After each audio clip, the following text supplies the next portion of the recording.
خزانہ واقعات کے احباب دوستو، السلام علیکم ورحمۃ اللہ تعالی وبرکاتہ۔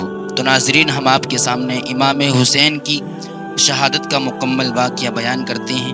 تو ناظرین، ویڈیو میں بنے رہنا، ویڈیو کو اسکیپ نہ کرنا، ویڈیو کو پوری سننا۔ چلتے ہیں ہم اپنے واقعے کی جانب۔ حضرت امام حسین رضی اللہ تعالی عنہ نے اپنے تمام کنبہ و خاندان عزیز و اقارب کو راہ خدا میں قربان کرنے کے بعد میدان کارزار میں جانے کا ارادہ فرماتے ہیں اور خیمہ اہل بیت میں تشریف لے جاتے ہیں۔ تو کیا دیکھتے ہیں کہ عابد بیمار حضرت امام زین العابدین رضی اللہ تعالی عنہ اپنی بیماری اور کمزوری کے باوجود نیزہ لیے ہوئے امام پاک کی خدمت میں عرض کرتے ہیں، ابا جان، پہلے ہمیں میدان کارزار میں جانے اور اپنی جان کو قربان کرنے کی اجازت دیجیے۔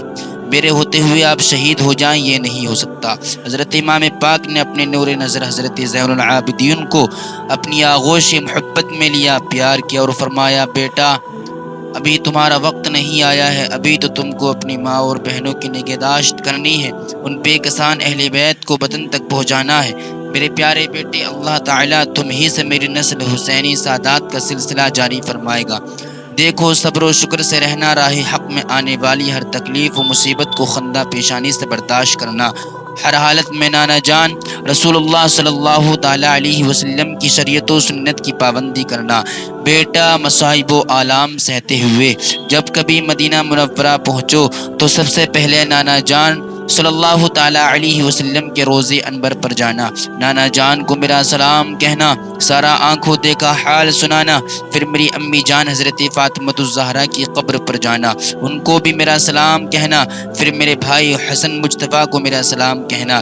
میرے پیارے بیٹے زین العابدین، میرے بعد تم ہی میرے جانشین ہو۔ امام پاک نے اپنی دستار مبارک اتار کر حضرت امام زین العابدین رضی اللہ تعالیٰ عنہ کے سر پر رکھ دی اور اس صابر و عابد بیٹے کو فرش علالت پر لٹا دیا۔ اب امام پاک نے اس صندوق کو کھولا جس میں تمام تبرکات رکھے ہوئے تھے، قبائے مصری زیب تن فرمائی، اپنے نانا جان محبوب خدا صلی اللہ تعالیٰ علیہ وسلم کا عمامہ شریف سر پر باندھا، حضرت امیر حمزہ رضی اللہ تعالیٰ عنہ کی ڈھال پشت پر رکھی، اپنے برادر اکبر حضرت امام حسن مجتبیٰ رضی اللہ تعالیٰ عنہ کا پٹکا اپنی کمر پر باندھا، اپنے باپ حضرت علی شیر خدا رضی اللہ تعالیٰ عنہ کی تلوار ذوالفقار حمائل کی، شہیدوں کے سردار حضرت امام پاک، سب کچھ راہ حق میں قربان کرنے کے بعد اب اپنی جان عزیز کو قربان کرنے کے لیے تیار ہو گئے۔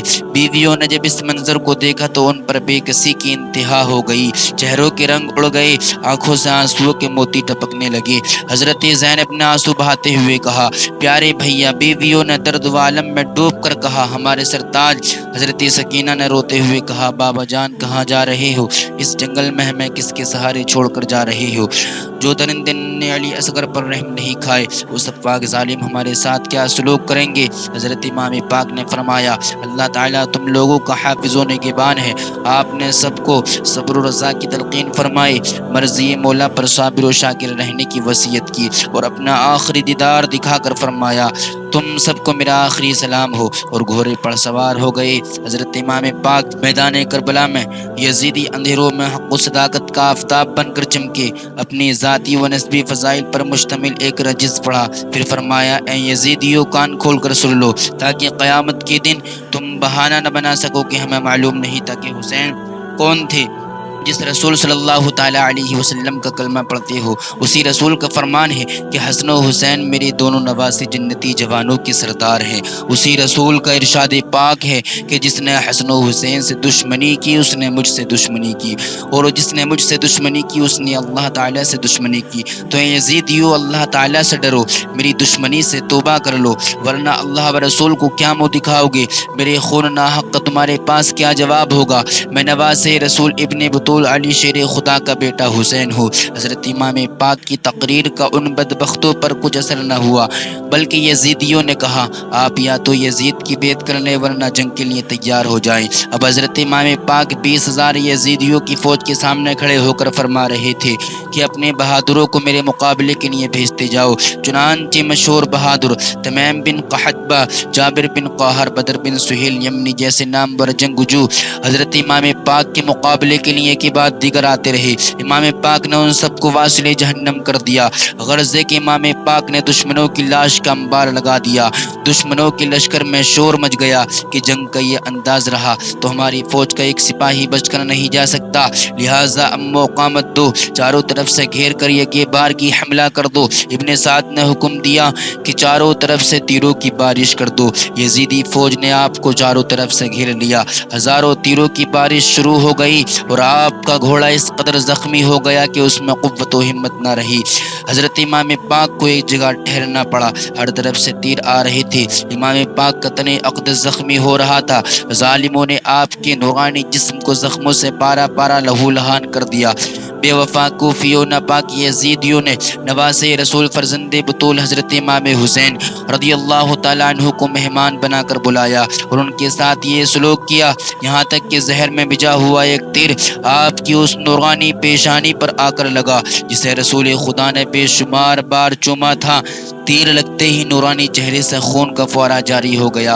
امام پاک غشک کھا کر گھوڑے کی زین سے فرش زمین پر آ گئے۔ اس کے بعد ظالموں نے نیزوں اور تلواروں سے حملہ کیا۔ جہنمی سنان نے ایک ایسا نیزہ مارا جو تنے نور کے پار ہو گیا۔